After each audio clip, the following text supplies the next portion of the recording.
আজকে মাছের মাথা দিয়ে নোটের শাক রান্না করব। তোমরা ভিডিওটা দেখবা।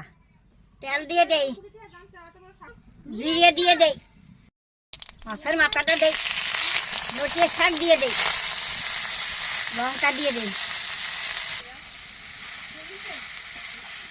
লবণ দিয়ে দেই, হলুদ দিয়ে দেই, অল্প একটু জল দিয়ে দেই, ঢাকা দিয়ে দেই, ঢাকাটা খুলে দেই, একটু আটাগুলো দিয়ে দেবো।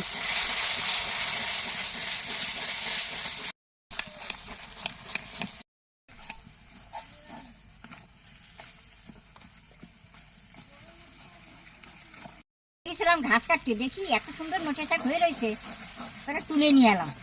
আমার তো নোটের শাকটা খুব ভালো লাগে। তোমরা কারা কারা নোটের শাক খাও কমেন্ট করে পাঠাই দেবা।